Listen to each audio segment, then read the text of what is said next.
Welcome back to GMC Live Reviews. Karel Vroof, and we're live reviewing Ozti East Africa. The guys that really support the service industry throughout East Africa from a back of house point of view. And I'm with Waldemar Muggenburg. Waldemar, thanks for your time again. Oh, thank you. Waldemar, we just want to get back to basics again. Tell us a little bit about you. You've come from a chefing background. You've trained in Europe as a chef. You've had restaurants for many years, and eventually you took a step up, and you know what restaurants are about. Yeah, I haven't had many restaurants. I was lucky enough to, yes, I am a trained chef, and that is my actual real profession, is a chef. And I started off in Tanzania, actually this 1st of May, which is next week. Yeah, I will be 18 years in Tanzania. And I started off in the year 2000 at one of the old classic hotels. One of the first ones was Mtoni Marine. And I was given great opportunity through the late Nicola Colangelo and Carolina. And I started off with Mtoni Marine Restaurant. And many people that probably know the island in those days, they also know the Mcheza Bar, our sports cafe.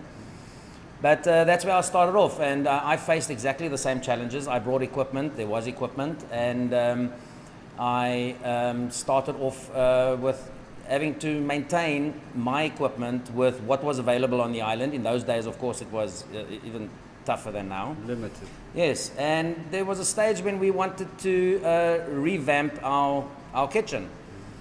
And so I decided, there was the Gulf Food Show, which is in Dubai.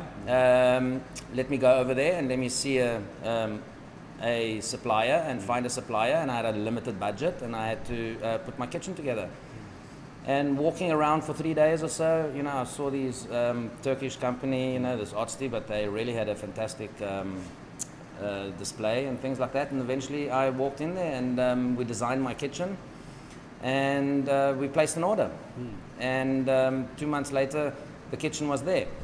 And at that stage already, the company, they were focusing on what vulnerable spare parts there are, so they supplied me with the spare parts. They gave me the engineering plans, or now fancy terms, the MEPs, you know, so your mechanical, electric, and plumbing and gas.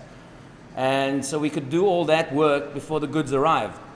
And then another friend asked me, you know, can I help them with their kitchen? You know, and because I'm a chef, I can understand and worked in smaller kitchens, production kitchens, a la carte kitchens. I could identify what type of layout they needed, what setup they needed. And from that I designed, and we supplied that kitchen.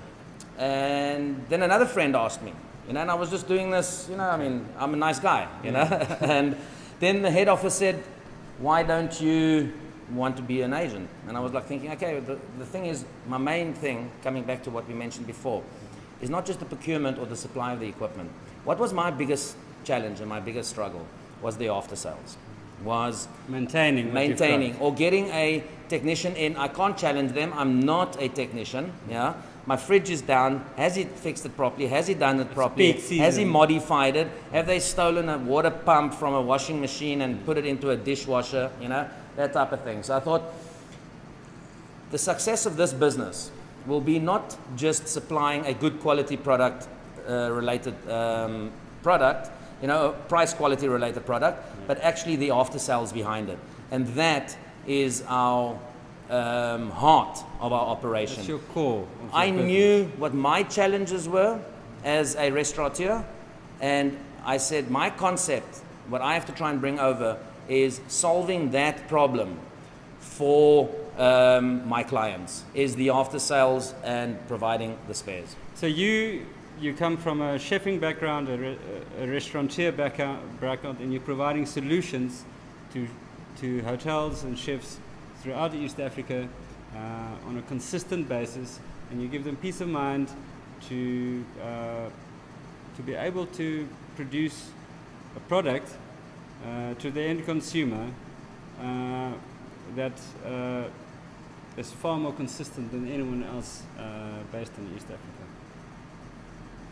We try our best. Yeah. Luckily, we do not have much competition. on the island that actually provide a service that we do, not just procurement. Obviously, there's a lot of suppliers that provide, but to actually be based in Tanzania and to have that infrastructure of the after sales with it. So, but however, our goal is not to approach this attitude with that we have a monopoly. Yeah, we approach this this business and our clients. I try to, as humbly as I can, to do it in a way that we are going to get competition one day. So I have to set up an infrastructure, a business, a type of service, a quality of service that will be difficult to compete with. So even though we don't have the direct competition right now, we treat our clients as if we do. And we have to provide that type of service that they would expect in a first world country. Of course, it is very challenging, and I do sometimes struggle, and sometimes I do fail. It's like we don't fail 100%. We will find the solution at the end of the day. But it's like in my restaurant, you know. I mean, I would generally cook a good meal, but some nights I would just have one table where just everything went wrong, you know. I mean, the food came out the wrong time, the wine service was wrong, you know. It was just a disaster. So it does happen, and I will not lie that we do face challenges, and sometimes there are clients that obviously will always, like in any business, be not 100% satisfied. But we do try our utmost to solve that problem and that we keep them satisfied. We're with Waldemar Muggenburg from Ozti, East Africa, and he's coming from a chefing background, restaurateuring background. He understands kitchens, and he's the guy that designs and supports and maintains kitchens throughout East Africa. Yeah, come and have a look at Ozti and install a proper kitchen and get it maintained throughout. Karel Vroof, GMC Live Reviews at Ozti, East Africa on Zanzibar Island. We'll chat to you soon.